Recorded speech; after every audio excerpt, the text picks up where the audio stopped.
Welcome back, Ragnamigos. It's Scuba again with an awesome video for your viewing pleasure. In this episode, we are doing the Rebel job change and leveling from 100 to 120. The Rebel quest is really short. You just meet with this guy south of Marok, then head to a factory in Einbroch. You eventually get sent to a boiler room where you activate the assembly line, collecting these special plates.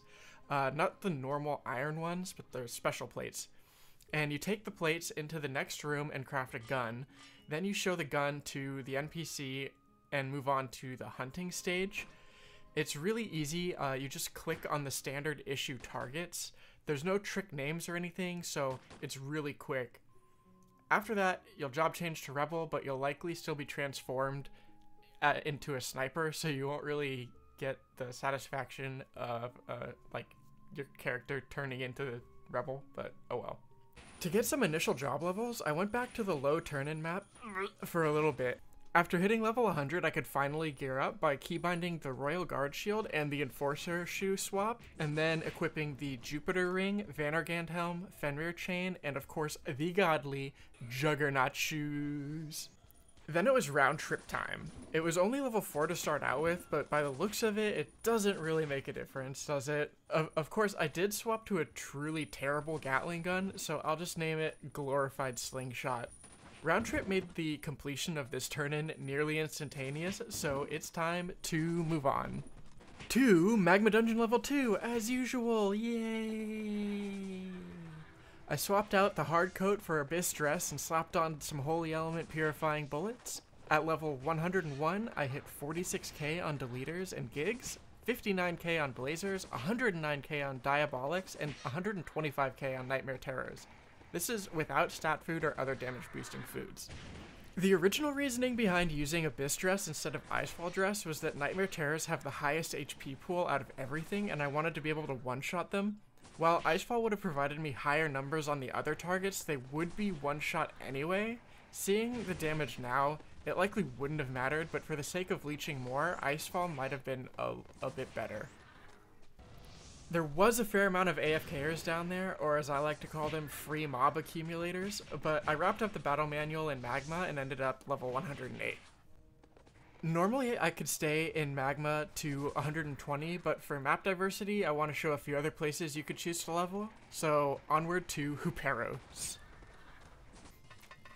In this case, it makes sense to bring Icefall. It's also a really good idea to bring a Deviant Fallen Angel Wing because their attack is pretty high. I didn't use one, but it definitely wouldn't hurt to have done so. I was hitting between 60 and 80k with Men Blat, when I only needed to do a maximum of 20k to one-shot. Of course, I forgot to swap back to my Juggernaut shoes after using Enforcers for power maximize, so that's a big rip.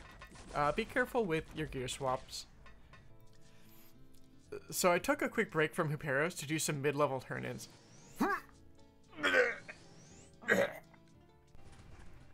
This particular week was Lava Golems and Vanbergs, so Icefall Dress was the go-to here as well. Lava Golems are nice because they come with a spawned pair of blazers to give some free kills and experience. I will reiterate, doing turn-in maps feels like cheating. There's so many mobs, and you get bonus experience for turning in 400 kills. It's like getting 1600 kills in 10 minutes, and you can reset your counts to get another 400 of each. So if you're there for 30 minutes, it's like getting over 3,000 mobs worth of experience. I guess it's a weird thing to complain about, but I do find it more enjoyable to play the game as it was intended. Gramps is just a cheap fix to bad EXP scaling and map imbalance. The good news is, the Rebel is almost 120, just a little bit more Huperos to go. But not just any Huperos. Huperos level 3. To get there, you need to collect one of each color crest from the Venatus, then travel to the tower in the bottom left-hand corner of Huperos level 1. Then you need to kill the towers on the outer edge of Huperos level 2 until the center becomes accessible. Flywing there and walk into the center. Walk through the portal and talk to the elevator to be brought down. Kill mobs until you reach the next elevator floor and then go down again. You'll do this a couple of times until you reach the main elevator. After some dialogue, there will be more waves of robots to defeat until you reach level 3. I'm not sure if there's a faster way to do this, like an instant teleport or something, but I'd never done this quest before, and it was a fun way to learn something new. Luckily, Huperos 3 isn't any more difficult than Huperos level 1. With relatively the same amount of mobs, but over a smaller overall surface area, the mob density is insanely good. Again, I would recommend using Deviant Fall Angel Wing, but I didn't, because I'm stupid. Don't be stupid.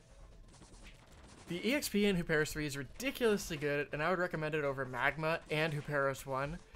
I had a couple of issues with running out of SP and taking too much damage. Yig Seeds were a good solution for the infrequent SP issues, but created another problem with me being too overweight to open my bullet cartridges. Since you can't open bullet cases over 70% weight, my weight limit was a huge issue, and it's a huge issue for ammo using classes in general. I hate to cut short in the middle of a leveling map, but I did hit 120, and 120 is a very important level because it allows me to upgrade from my basic Gatling gun to my ridiculously stupid Gatling gun. So in the next episode I'll be going from 120 to 140, and you'll have to wait to see what the absolutely massive upgrade in damage is. Trust me, it is worth it, and I will see you in the next one. Thanks for watching.